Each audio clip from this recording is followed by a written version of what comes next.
Next role I want to talk about that Lord plays and what you play. Number 3 is he is our shepherd. Who memorized Psalms 23? Who's been to a funeral in the last 8 years? Yeah, Psalm 23. You know Psalm 23. The Lord is my shepherd, I shall not want. Now, I'm going to talk about shepherd and sheep, but I want to pull out a few scriptures for you really quick. Psalm 95:7.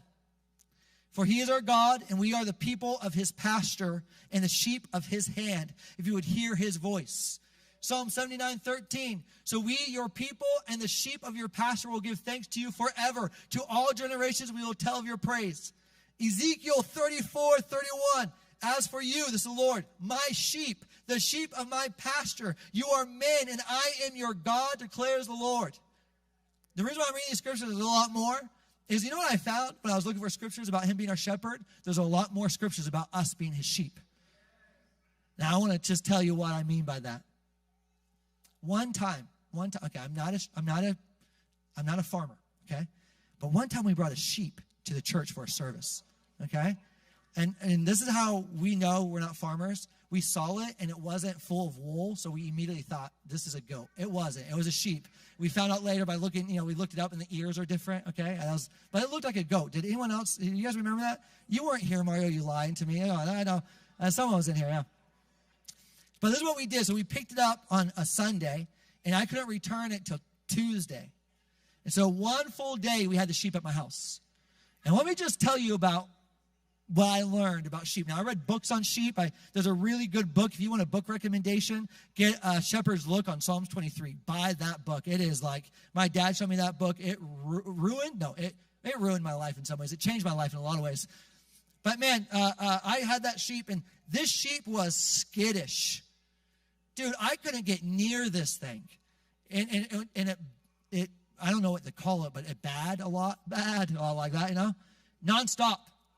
And I didn't help it because we have an Australian Shepherd dog who found its purpose that day. Yeah, I was like, this is it. This is what I was born for. And freaked the sheep out. And I was like looking at the sheep, and I'm thinking about this book, and I'm thinking about scriptures. I'm thinking like, God calls us the sheep. And so I'm like doing all sorts of stuff, man. I'm like calling it like by a name I made up. Like, here, little lammy, trying to get it to come near me, and snapping, like I would do for my dog or patting, or, how you do with cats, you rub your fingers together. I'm like trying to get, sheep, come here. And that sheep wouldn't trust me with a lick. And I'm thinking like, gosh, how can I get the sheep to trust me? I'm talking to it. I'm talking constantly to it. And not one word is absorbing in its little sheep dumb brain. Okay, not one word. And it's doing this stupid thing. We have this deck. It's a fenced-in yard, and we have this deck, and it keeps climbing up, going underneath the deck, and getting stuck. I'm like climbing up there and pulling out of the thorn bushes. I'm going, this stupid animal. And so I decided to lay out on the grass, and I just sat there. And it just kept walking in a far distance around me, and it got closer and closer, and I wouldn't move until finally it got close enough to me that I could put my hand on it. And not joking, as soon as I did that, my dog got released from the front of the backyard and came down, and it was over. And I just remember thinking, sheep are so dumb and so hard to handle. Because this is what I'm thinking. Here I am. It's little protection. And as soon as it sees fear and a dog coming at him, guess what it does? It takes off running. And some of y'all are like, that's deep. Thank you, Pastor. Yes. But no, legitimately, and I'm watching this thing, and I can't stop thinking about the separation of man and sheep. It can't even comprehend language or numbers. Or I have my little toddler, my little baby, Lucy. She's 6 months old or 8 months old. I don't know. She's not a year old, so whatever that is. And literally, she's already learning to stack blocks. And she's already learning that there's things that she can't have, and she wants them more than ever. She's already learning that when I'm eating food, that she wants that same food, even if it will kill her. She wants it. But she's growing and she's learning. And my little daughter is smarter than the sheep. And this is what God calls us.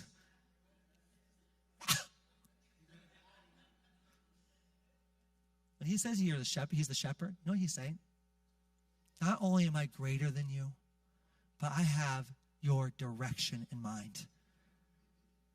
Hey, sheep, I hate to say this to you guys. I hate to call you dumb. You're not dumb compared to me.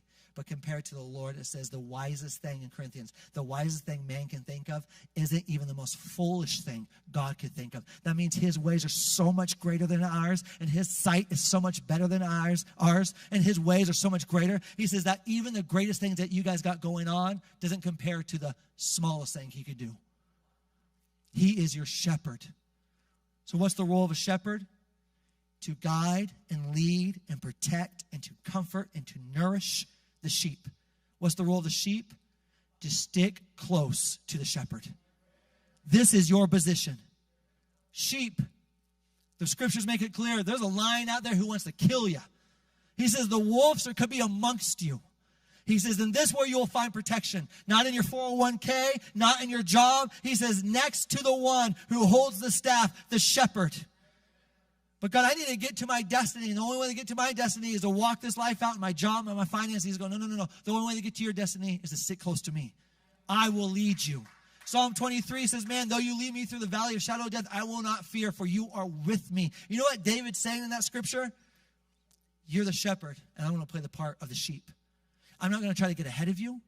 I'm not going to try to take on the lion by myself. Too many of us in here are trying to take sin and the enemy on by yourself, and that's the shepherd's job. Your job is to get closer to him. What if I told you the freedom from your addiction is getting closer to the Father? Some of us are looking around finding salvation elsewhere. And the Lord's looking at you going, I am the shepherd, dude. You keep trying to fight lion. Could you imagine a sheep trying to take out a lion? You look at that sheep like, dude, what are you doing? You know? Be the sheep. Stop trying to be the shepherd. Sheep need the shepherd. This is true. Sheep are one of the only animals that cannot live without protection. They're kind of the big conundrum for evolution, by the way. The shepherd is the one who has the plan and the direction the sheep are supposed to be submitted. The shepherd takes care of the sheep and their food. Stop worrying about it. He will take care of it. Just draw near to him. The shepherd takes takes on the lions and the bears. The sheep hide in the shelter of the shepherd. All through Psalms, you'll read a bunch of scriptures. You are my refuge. In the shadow of your wing, I find protection. If you're God's children in this place, you need to be recognizing he is your shepherd. Go to him for protection.